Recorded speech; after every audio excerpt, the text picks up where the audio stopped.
De volta com o Educador em Entrevista, eu converso agora com a professora doutora Luciene Tonheta. Gratidão pela participação conosco, boa tarde. Boa tarde a todos e todas, é um prazer enorme estar com vocês. Bom, conversávamos aqui, ao longo do intervalo, na abertura do programa, falando um pouco do seu núcleo de trabalho, situado na Unesp de Araraquara. Eu queria falar um pouquinho, do trabalho desenvolvido nesse núcleo antes da gente entrar na temática aqui, propriamente dita, que está sendo trabalhada na cidade. Nós somos de um grupo de estudos e pesquisas chamado GPEM, Grupo de Estudos e Pesquisa em Educação Moral, que integra professores e mestrandos, doutorandos e pesquisadores em geral de duas grandes universidades aqui do Brasil, Unicamp e Unesp, e de outras tantas universidades públicas e particulares do Brasil e do exterior, juntando forças para estudar essa temática, essa grande temática da convivência e da moralidade humana, do ponto de vista da psicologia e da educação. Perfeito. E quando se fala em moral, muitas vezes nós temos uma ação moral mais discursiva do que prática, não é? E até no conceito mesmo, se cobra muitas vezes uma moralidade que pouco se pratica. Não é? Isso é uma característica muito do Brasil ou se espelha muito no mundo isso? Veja, as pesquisas nessa área, elas são bastante antigas já, não é? Se discute muito sobre a moral desde que o homem é homem, porque o que ele deve ser e o que ele deve fazer é algo que a humanidade sempre se questionou, não é? Até pela própria sobrevivência da espécie, não é? Então, essa dicotomia entre juízo e ação, entre como nós achamos que devemos fazer e o que de fato fazemos, é algo que é humano, não é? E que a ciência tem também evidenciado em algumas pesquisas que dão conta, com métodos que dão conta de dizer o que a gente acha, a gente coloca em prática, e o que nem sempre o que a gente acha, a gente coloca em prática. Ou seja, pesquisas que mostram que existe uma relação entre o julgamento e a ação, e outras pesquisas que dizem, na ação, nossos métodos são um pouco insuficientes para dar conta de sabermos se é isso mesmo, porque são muitas variáveis que estão sendo aplicadas ali, e os nossos métodos de pesquisa são muitas vezes insuficientes. Por isso a psicologia, a neurociência, a filosofia, a antropologia, todas se juntam às ciências humanas, biológicas, para poder pensar de fato como dar conta desse fenômeno que é humano, não é? E para dizer que não é o Brasil, ou não é apenas uma cultura, mas é da espécie humana essa característica. Na década de 80, por exemplo, um autor chamado Lawrence Kober, tentando entender, inclusive, como é que se comportavam os homens, como é que a humanidade se comporta do ponto de vista desse fenômeno da moral, ele descreve categorias dessa evolução moral, e ele vai dizer poucos homens, poucos humanos, homens e mulheres, chegam a níveis mais elaborados da moralidade. Ou seja, poucos são aqueles que conseguem perceber a necessidade de uma regra, aqueles que conseguem entender que um princípio vale para todo mundo, aqueles que conseguem superar sua condição egocêntrica de querer satisfazer a sua própria vontade, a vontade do outro. Então, e ele vai dizer, 3/4 da humanidade permanecem numa condição dita lá por Kant, do século XVIII, de heteronomia. Ou seja, quando tem alguém olhando, a gente cumpre, mas quando não tiver, tá tudo bem, a gente pode fazer. E essa condição, então, que é humana, é muito comum entre muitas pessoas, não é? Então, muito comum entre muitos humanos, porque poucos, de fato, chegam ao que, de fato, ao que é auge ou aquilo que é mais evoluído em termos da moralidade, que é a autonomia, não é? E no Brasil isso não é diferente. Sim, sim. E é interessante constatar isso, porque é um fenômeno social, né? Quando a gente está falando aí, ele ocorre no conjunto, não é? Mas existe esse fator egocêntrico, individualista, e hoje ainda mais, não é? Com a questão das redes, etc., em que a gente começa a discutir isso, né? O que vale para mim ou não, só que a gente esquece que a gente vive em sociedade, não é o que vale para mim, é o que vale para o conjunto. Sim. Não é? Sim. Tem que haver essa discussão o tempo todo e, como a professora coloca muito bem, né? Historicamente a gente nunca parou de discutir esses temas. Sim. Sim. E discutir isso, veja, isso faz parte da própria da responsabilidade de quem educa gerações novas. Porque a própria, como diria Hannah Arendt, quem educa, quem humaniza o homem, ou quem lhe dá características humanas é o próprio homem. Então, essa criança que nasce, ou toda criança que nasce, ela perfaz o caminho da humanidade. Como é que o primata resolvia os seus problemas, os seus conflitos interpessoais? Só a gente pegar as histórias em quadrinhos, a gente vai, né, ver o primata batendo com a clava, né, puxando pelos cabelos. Então, é exatamente como um bebê resolve seus conflitos, tirando, rasgando, né, unhando, mordendo. Então, a criança perfaz o caminho da humanidade. Da mesma forma, então quem vai humanizar? Quem é que o homem, enquanto humanidade, com constituto dessa humanidade, ele demorou muito tempo para chegar a uma condição de modernidade e entender essa condição de coletividade de que nós vivemos, de que eu preciso respeitar, de que evoluir significa entender que o que eu desejo precisa estar na mesma posição do que você deseja, não é? Ou seja, precisa ser tão relevante quanto o que você deseja, e eu não posso esquecer de mim e de você. Isso é a tradução do que diria Paul Ricoeur, a tradução do que o sinônimo de ética, essa definição do que é ética hoje. Ética é a busca por uma vida boa, então não é uma vida boa, uma vida qualquer, não é uma vida boa fazendo o que eu quero, mas uma vida digna, com dignidade, com e para o outro, ou seja, o que eu quero para mim e o que eu quero para você, com e para o outro, em instituições justas. Então, nós evoluímos para conseguir isso, para que a justiça seja algo que embase as nossas relações. A criança não sabe disso. Então, a criança, ela é o primata, que precisa viver toda essa evolução para chegar nessa superioridade. Então, quem ajuda esse sujeito a evoluir? O próprio homem, o próprio ser humano. Então, isso faz parte da natureza humana, formar este novo ser humano. E é por isso que a educação é tão importante para formar pessoas melhores. Marília, nós falávamos de todo esse conceito de moral e ética no primeiro bloco, e ela coloca justamente essa questão trabalhada na escola, em especial numa escola pós-pandemia, em que as crianças não aprenderam um princípio básico que é convivência. E os professores sentiram isso, esse período de distanciamento com famílias menores, que muitas crianças não convivem com outras crianças. De fato, foi um choque o quanto a convivência ela é construída no presencial e na ação. Perfeito. E eu imagino a angústia da Marília quando ela coloca essa pergunta ou essa preocupação, com o que as crianças têm trazido no pós-pandemia para as escolas.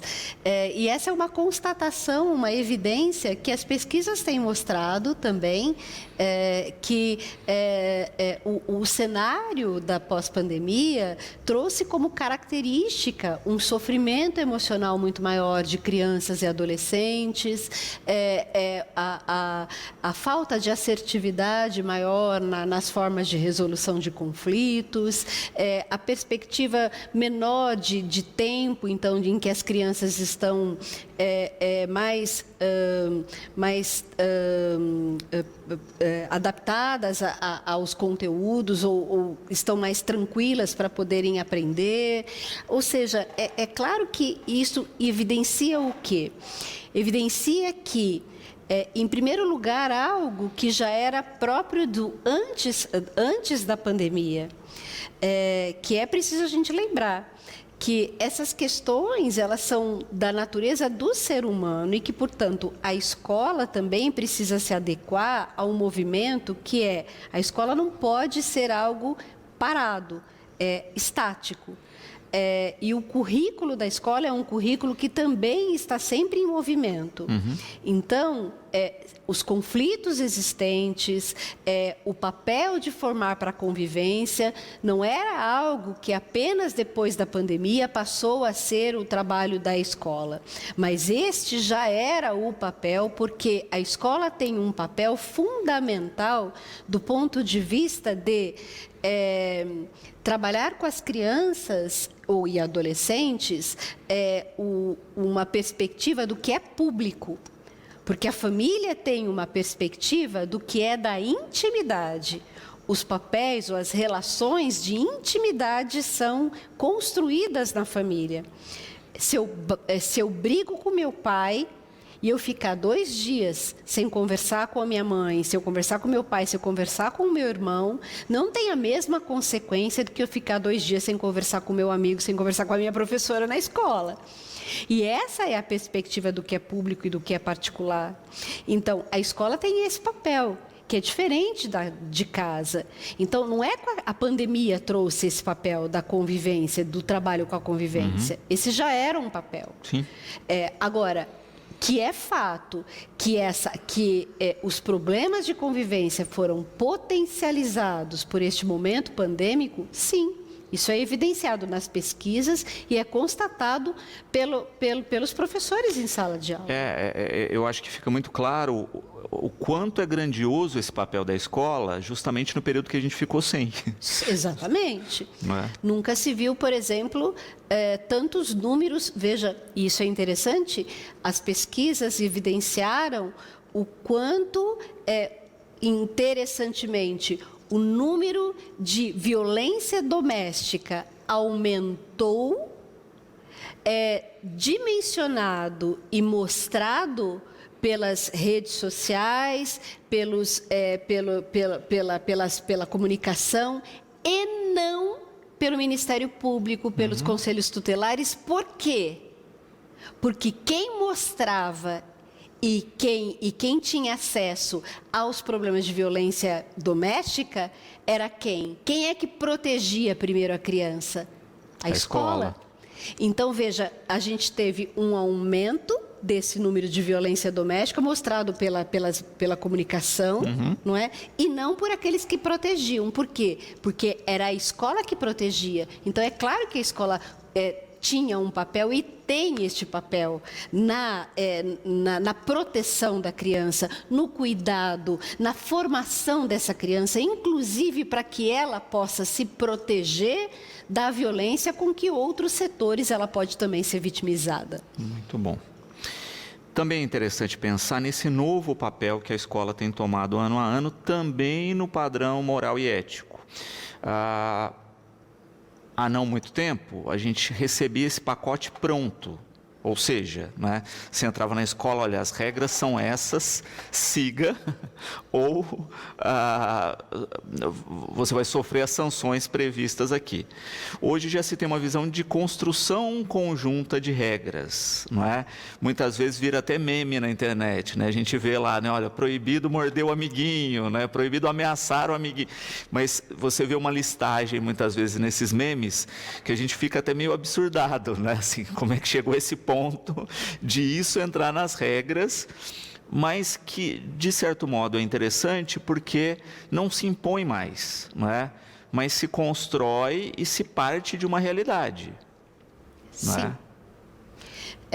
Veja, acho que é interessante a colocação que você faz e a forma com que você faz essa colocação, e que mostra uma dubialidade, que é a seguinte... apesar de isso ser mais constante hoje, você perceber essa forma ou essa metodologia, ela ainda recebe críticas. Mas ela recebe críticas interessantemente porque nós ainda estamos presos a uma ideia de que ensinar para a moral significa ensinar para a obediência.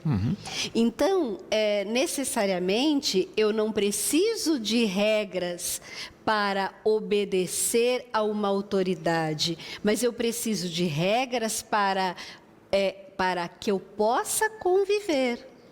Então, eu não tenho mais regras apenas como uma formalidade, mas é por isso que eu construo as regras, porque a ciência me provou que construir as regras com as crianças tem muito mais eficiência do que trazer as regras prontas.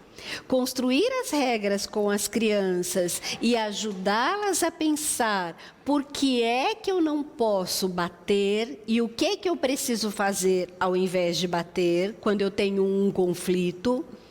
O que é preciso fazer tem muito mais significado, tem muito mais eficácia do ponto de vista do desenvolvimento psicológico e faz com que ela pense e faz com que ela tome consciência da perspectiva do outro, e é isso que faz com que ela entenda a necessidade da regra, que vai fazê-la gerenciar o seu comportamento quando eu não estiver presente. E essa é a evidência de métodos construtivistas que muitos criticam sem entender. Sem compreender a natureza e o significado desses métodos, por acreditar que, erroneamente, que um método construtivista seria, na verdade, dar à criança o direito a fazer o que ela quisesse. E aí acreditam que um método muito mais autoritário daria, na verdade, traria, na verdade, para a educação ou para o mundo, né, a experiência dos tempos áureos de que as pessoas eram menos violentas, ou que menos injustas, o que não é verdade. Porque a submissão a uma autoridade não nos faz menos violentos, nos faz menos violentos apenas quando essa autoridade não está vendo. E é interessante citar isso, porque quando você pega o histórico, não é? E vamos pensar na autoridade familiar, não é? Aí você começa a ouvir esses ciclos. E você tem uma listagem, tenho certeza que a professora já ouviu isso, né, de surras e de métodos de surras que existiam antigamente, né? Justamente por isso, e que eram reproduzidas, né? Olha, eu estou à mercê de uma autoridade, então eu sofro isso e depois eu reproduzo, e eu acho que essa ferramenta é que vai funcionar. Na verdade, não, eu só estou multiplicando essa violência. Sim. Né? Sim. Se apanhou, é porque não cumpriu a regra também, ou seja, a metodologia não funcionou. Sim, exatamente. Exatamente. até em função de uma ingenuidade e a gente podia dizer, sem nenhuma uma forma de julgamento ou de condenação, mas de responsabilização, sim, uma forma de ignorância, por não conhecer outros métodos. Agora, veja, se nós estamos aqui até numa emissora que trabalha com educação, quando eu estou falando da família que bate e que usa do castigo corporal, ou até mesmo do castigo psicológico, ela fazê-lo por ignorância, até é possível que eu compreenda, porque ela não teve nenhuma apostila, não teve nenhuma formação para isso. Não tem outra ferramenta metodológica para isso. Até porque a crença que ela tem é, de fato, que se ela foi educada desse jeito, e deu certo, porque ela está ali, viva, né? Afinal de contas, depois de tanto perrengue, ela sobreviveu, não é? Esse é o jeito que ela aprendeu. E ela vai usar dessa mesma ferramenta. Agora, um professor, um educador, ele precisa, porque ele tem uma profissão, e essa profissão ele tem como condição de se especializar, e ele vai ter que saber que já existem pesquisas, e pesquisas que provam que existem métodos mais eficazes do que a punição, do que a consequência, e a punição que nós mesmos vivenciamos quando éramos crianças, física ou psicológica, tem consequências que são as menos visíveis, mas que são consequências também que nos fizeram e que nos tornaram as pessoas que dizem: ah, sempre foi assim, não tem o que mudar. Ah, mas ele melhor assim, porque se ele tivesse estuprado, seria pior, né? Ele só falou que ele ia estuprar. Então, somos nós as pessoas que são aquelas que foram vítimas dos castigos, das punições. Então, pessoas que não conseguem se indignar com as injustiças, que não conseguem perceber outras formas mais evoluídas de ver a dor do outro e se colocar no lugar do outro. Então, nós, professores, temos condições, porque nós somos profissionais em educação, e este é o nosso papel, buscar ferramentas, buscar outras formas de educar com maneiras mais eficazes, de ajudar as nossas crianças a tomar consciência da dor do outro, se colocar no lugar deste outro, para que elas, então, possam se tornar adultos melhores, que se usem, por sua vez, de ferramentas mais evoluídas. E falando desse projeto, né, dessa implantação de um programa de convivência ética, não é, na rede municipal de educação. Falávamos até agora de processos, de história e de ferramentas para essa construção. E é interessante isso porque o ambiente escolar também está o tempo todo buscando ferramentas, buscando didática, se apropriando dessas estruturas para a sua construção de ensino, e não seria diferente quando a gente pensa em ética. Não é? Como é que isso se apresenta hoje na escola? Como é que a gente sai da ética imposta pela palmatória no passado para chegar na ética do presente? Pois é. Este é um caminho sem volta, até porque nós não temos mais como acreditar que a criança que entra na escola ela veste só o uniforme e se transforma, não é? Então, a criança é a mesma, é a que brigou lá fora, é a que trouxe todos os seus conflitos mal resolvidos, as suas angústias, as suas tristezas, as suas preocupações, os seus medos, e portanto ela vai ter que ser tratada e ela vai ter que trabalhar com todos os seus aspectos, não só cognitivos, motores, mas afetivos e morais. E isso faz diferença quando a gente pensa um currículo, né, e a grade curricular para uma educação que leve em consideração todas essas questões. Isso faz diferença para pensar, então, um tipo de escola que pense para além daquilo que é a educação que nós aprendemos e que, por muito tempo, a gente ficou preso ao clássico do Ocidente, que é como é que a gente aprendeu a organizar a grade curricular o que a escola tem que ensinar? Matemáticas, as ciências, a geografia, a história, um pouquinho assim de arte, né? Quando der tempo, educação física, não é? E olha lá. Exato. Né? E porque senão, né, a gente, né, não pode abrir muito, que senão perde, né? E aí a gente vai ter que pensar num currículo que é um currículo primeiro, que é um currículo que integre todas essas questões.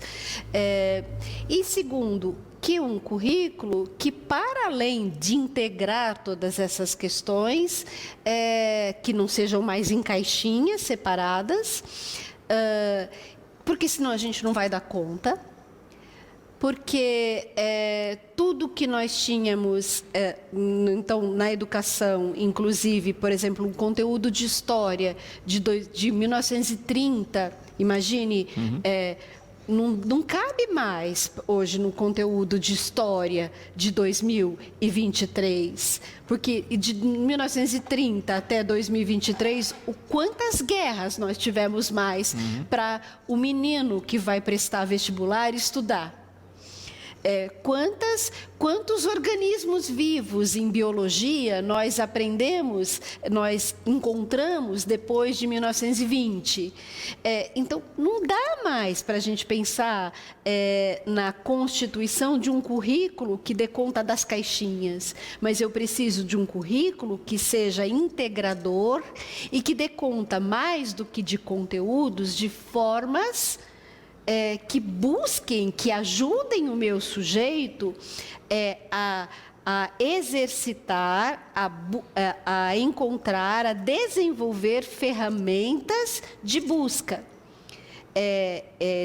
Porque o conhecimento não está mais na escola. E isso é legal para a gente poder pensar uma coisa. Eu me lembro do meu filho, quando ele tinha uns 8 aninhos, ele tem hoje 17 anos, isso significa que foi há algum tempo. Mas eu me mudei para uma casa e aí eu fiz uma biblioteca com os meus livros. Meus livros antes ficavam todos guardados dentro de uma prateleira. E aí, então, fiz uma biblioteca, coloquei na vista e disse para ele, vem aqui que eu vou te mostrar um tesouro. E aí, abri a minha biblioteca e mostrei para ele o meu tesouro. E ele olhou para aquilo e eu disse, olha, meu filho, que tesouro. Ele olhou para aquilo tipo, hã? Né? E era uma Barça. E aí, né, os que são mais jovenzinhos, que estão nos assistindo, certamente não sabem o que é. Mas uma Barça era uma enciclopédia e eu expliquei isso para ele. Eu disse, filho, esse conjunto de livros que você está vendo aqui era para a mamãe, onde a mamãe sabia tudo que você aprende na escola hoje, assim, tudo que você o que você está vendo, o que era o nosso Google. E pois é. E aí, ele olhou para mim e disse, e essa foi a resposta dele, é o Google. Mas, veja, exatamente essa resposta me dá a dimensão do que hoje as crianças não precisam ir para a escola para poder buscar essa enciclopédia, ou que, na verdade, eu tinha, porque eu ainda tinha o privilégio da minha mãe comprar no Carnê, lembra? Carnê, exato, né? Uma enciclopédia Barça. Mas o meu filho tem no Google, que é na planta da mão dele, né? Que é no celular. O conhecimento hoje não está mais na escola. E, portanto, a tarefa da escola não é mais dar o conhecimento, mas organizar este conhecimento. Então, a primeira ideia para pensar a escola já, se os conteúdos tradicionais da escola já não fazem mais sentido, a primeira ideia é que a tarefa da escola não é mais oferecer os conteúdos, mas é organizar esses conteúdos. A segunda ideia é que a natureza desses conteúdos não pode ser mais esses conteúdos clássicos, porque o homem nunca foi matemática, ciências, história e geografia. O homem foi sempre muito mais do que isso, a escola é que não sabia disso. O homem foi sempre muito mais do que isso. E eu preciso considerar, portanto, que as questões de convivência, elas sempre estiveram presentes, porque isso é da natureza do homem. Sem dúvida. Não é? A terceira ideia é que hoje não tem mais como dizer não, porque hoje é direito das crianças e adolescentes no nosso país, no mínimo, aprenderem a conviver, porque é lei. Existe uma lei desde 2015 no Brasil que institui o direito da criança e do adolescente na lei anti-bullying. A lei que diz é preciso instituir nas escolas um programa que combata o bullying e as demais violências. Então, ela fala do bullying, não é à toa, não é aleatório, é porque o bullying, de fato, do ponto de vista psicológico, é um problema e uma forma de violência muito peculiar e muito distinta, que causa crueldades muito mais sérias. Mas vamos pensar agora, ela fala de bullying e outras violências e instituir um programa que fale da cultura da paz, ou seja, que promova a paz, que seja mais do que uma ação reativa. Então, que não é um trabalho apenas de quando tiver um problema a gente media o conflito, a gente resolve o conflito, mas que antecipe. Porque o bullying é um tipo de problema que eu não vejo, que eu tenho que antecipar para que ele não aconteça. Então, veja, por esses 3 motivos, eu preciso trazer este programa, este trabalho de formação, de organização deste tema da moral para a escola. Então, não dá mais para a gente abrir mão dele. E que não está mais num bloquinho fechado, numa aula de educação moral e cívica, porque tem que estar no conjunto da obra, não é? Justamente porque é isso, a gente via fragmentado, exercitar, na verdade teorizava, não exercitava, não é? E agia tudo bem, como se fossem gavetinhas que eu aciono quando eu preciso, e normalmente eu acionava só para fazer a prova ou o trabalho, Sim. Não para a minha vida diária. Ou a gente usava exatamente como uma forma de garantir o controle dos corpos, que era pensando então no civismo, porque pensar a ética apenas do ponto de vista do civismo significa pensar apenas do ponto de vista da obediência.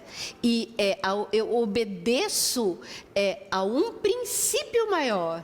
Um princípio maior significa que ele faça bem a mim e a você. Porque enquanto ele não estiver fazendo bem a mim e a você, se ele não fizer bem a mim e a você, a regra precisa ser quebrada.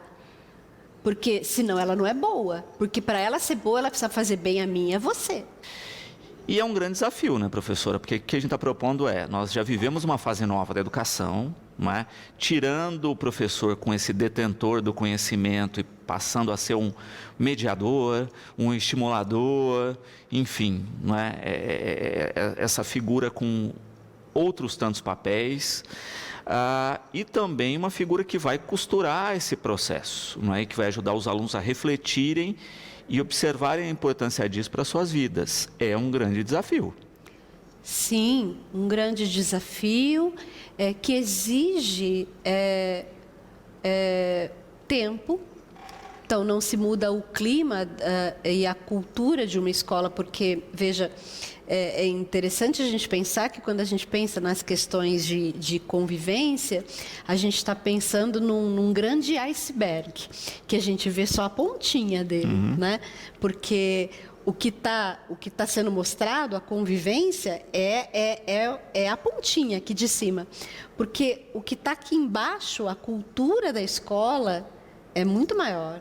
Tudo que já foi vivido, o que as pessoas acreditam, as crenças que estão embaixo mesmo, né? Submersas a essas manifestações. Então, isso precisa ser com o tempo modificadas. Agora, essas modificações, elas só acontecem quando a gente, de fato, investe nelas.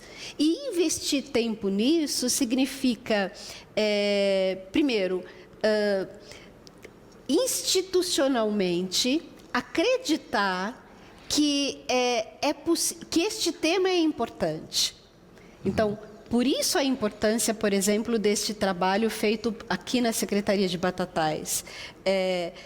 Um programa de convivência, eu preciso acreditar que este tema é importante. Então, eu tenho tempo para isso. Eu vou dedicar tempo de estudo dos professores para isso. Os professores vão estudar sobre isso. Eu tenho livros para os professores estudarem. Segundo, fazer isso coletivamente. Fazer isso coletivamente significa trocando com os pares. Não é algo individual que eu mudo na minha sala de aula. Eu mudo discutindo, conversando com os meus pares, mostrando quais são as dificuldades, quais são os avanços que eu tenho.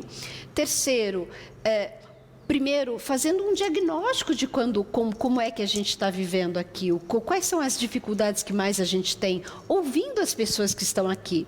E é por isso que a gente nunca parte, por exemplo, para uma mudança, para a organização de um trabalho, sem ouvir os envolvidos. Então, é por isso que a gente vai ter aplicação de um questionário em que gestores, professores, as crianças, aquelas que são pelo menos as crianças que são leitoras, fluentes, e os adolescentes, responderão a um questionário para a gente poder saber quais são as maiores dificuldades que a gente tem aqui com relação ao clima da escola, com relação à convivência. Como é que, então, traduzindo isso, para quem não sabe o que é clima, o que é convivência, como é que a gente se sente neste espaço? Como é que a gente discute? Como é que são organizadas as regras aqui na nossa escola? Como é que a gente participa da organização dessas regras? Como é que a gente tem lidado com os conflitos? Tem muitos conflitos? Quais são os problemas que mais acontecem aqui? Porque só sabendo de como é que a gente está, e não é para eu, da universidade, para que eu veja, não é para que o secretário de Educação veja isso, para que se tenha um ranking das escolas. Não, é para que eu, enquanto escola, veja onde é que está o meu maior problema. Onde é que a gente tem que investir mais?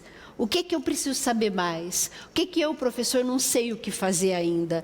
Eu não sei ainda que tipo de sanção eu tenho que trabalhar com os meus alunos. Eu não sei mais o que a ciência tem a colaborar. O que se tem mais já discutido sobre como é que eu ajudo as famílias nesse aspecto, quando elas voltam da pandemia e as crianças estão cada vez mais ansiosas, mais deprimidas, com mais dificuldades de lidar com os pequenos conflitos cotidianos que acontecem. Que jeito eu ajudo as crianças a resolverem os seus conflitos? Então, são esses diagnósticos que a gente vai ter que fazer. E aí, qual é o nosso papel enquanto grupo de pesquisa, enquanto universidade? Trazer o que as pesquisas têm dito, trazer o que a gente já tem encontrado, replicado, comprovado, para que a gente possa ajudar, ajustar os professores, os gestores deste município a colocar em prática para que eles, então, possam transformar suas relações na escola e avançar em termos de organizar práticas mais evoluídas para as suas instituições. E é interessante pensar porque, de novo, né, são processos que sempre vão ter que ser atualizados, repensados, não é? Porque o público muda a todo momento, não é? E que tem que ser trabalhado de fato no conjunto, às vezes trazendo a própria família para dentro, que não adianta a escola detectar, diagnosticar, ver o caminho, mas só ela optar, não é? Então, quanto mais o conjunto estiver unido aí em cima dessa detecção e das ações, melhor o resultado. Sim, e com todas as ferramentas que a gente puder ter, que é com esse grupo que organiza essas questões de convivência, porque o professor, se eu pensar que o professor é um elemento isolado, o peso sobre os ombros dele é muito grande.